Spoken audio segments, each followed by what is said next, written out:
Hey everybody, this is Mr. Longo, and in this video we are going to cover sum of an arithmetic sequence.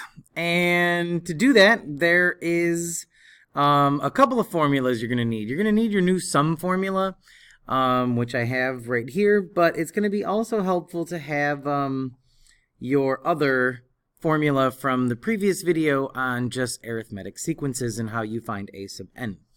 So before we even get to those, I want to start with a little simple example about what this sum notation is.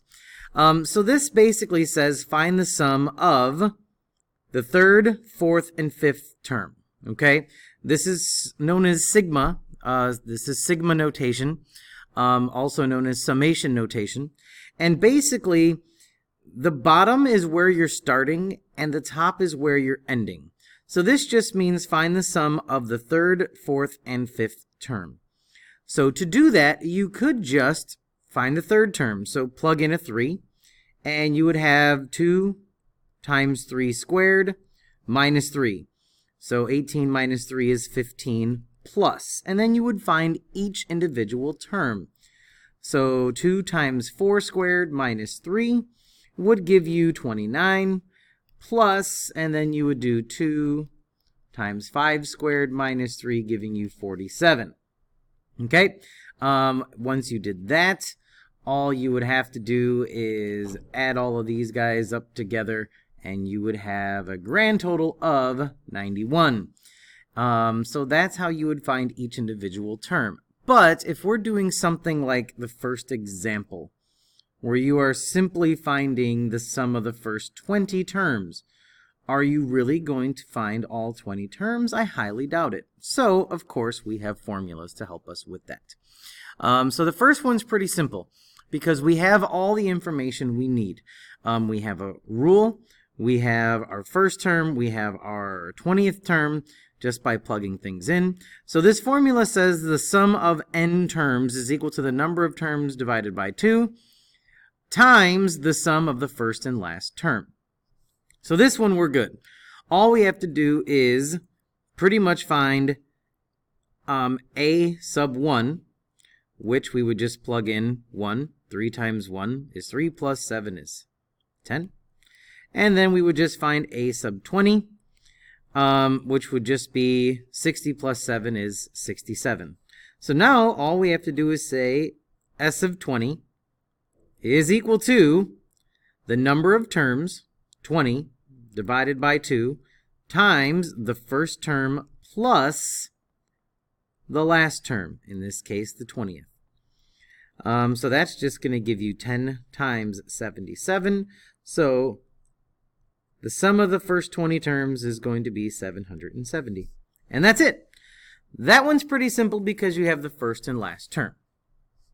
For number 2, you have the first term, you have the last term, but you don't know how many terms that is.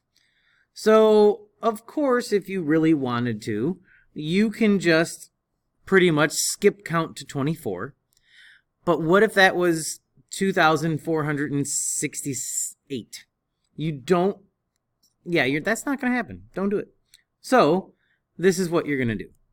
You're going to say a sub n is equal to, and of course you have your first term, which is 2, plus d, so just like we did in the previous video, we know that our common difference is 2, times, and then you just have your n minus 1.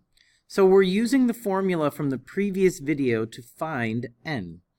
And then just with a little bit of algebra, a sub n is equal to 2 plus 2n minus 2. Of course, those two cancel, so a sub n is equal to 2n. But we know what a sub n is. This is our last term. So 24 is equal to 2n, so we know that n is equal to 12. So we have 12 total terms. So now what we can do is just use our new formula. So s of 12 terms is equal to 12 over 2 times the first one plus the last one, which we already had.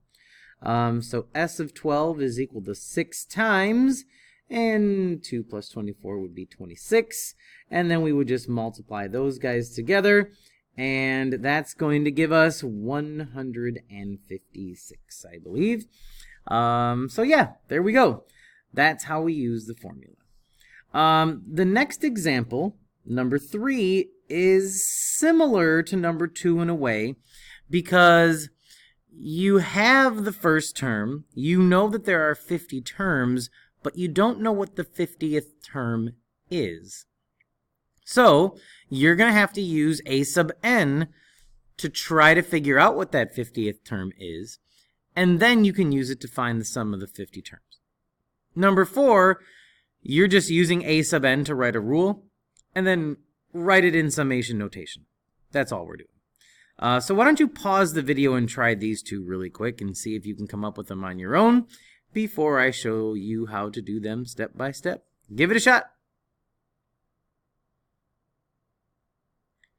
Okay, so for number 3, I said basically the first thing you had to do is find the 50th term. So we're going to find a sub 50, and that's equal to your first term plus your difference, and if you see, you're just going up by 6, so our d is 6, times the number of terms minus 1. Well, we know we're going to have 50 terms, so this is 50 minus 1. And now you're just going to solve, so a sub 50 is equal to 11 plus 6 times 49, which is going to give you a sub 50 is equal to 305.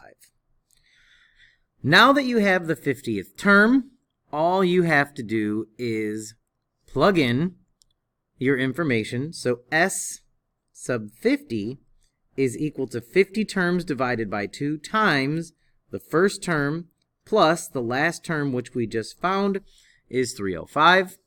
And now we're just going to do 25 times 316, which is going to give us 7,900. So the sum of the 50 terms of that arithmetic sequence is 7,900.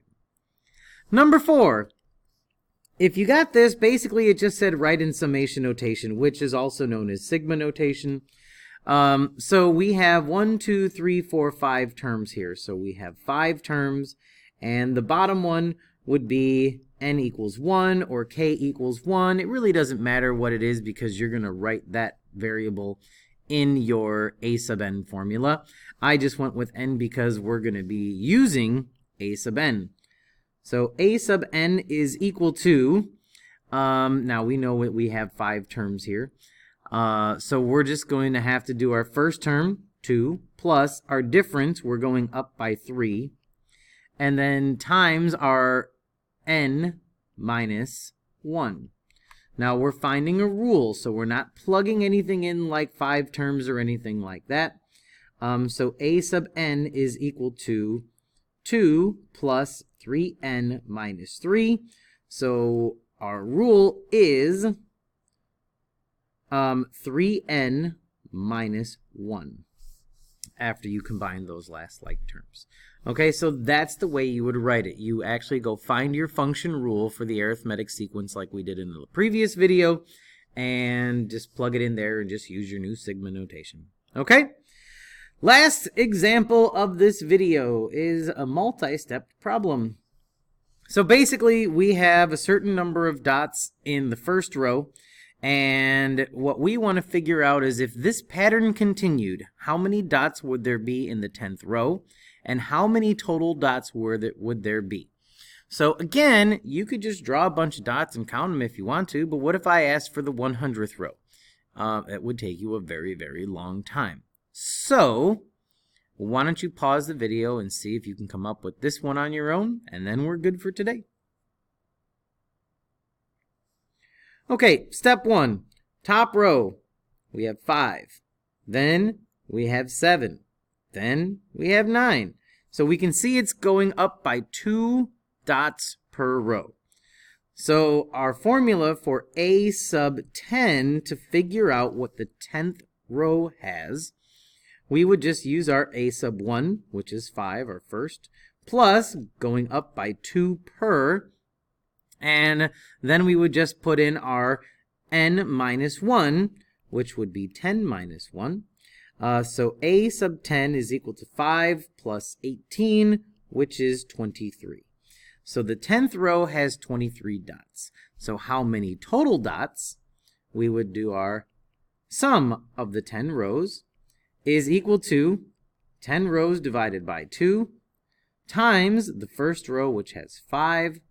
Our 10th row has 23, so that would just be 5 times 28.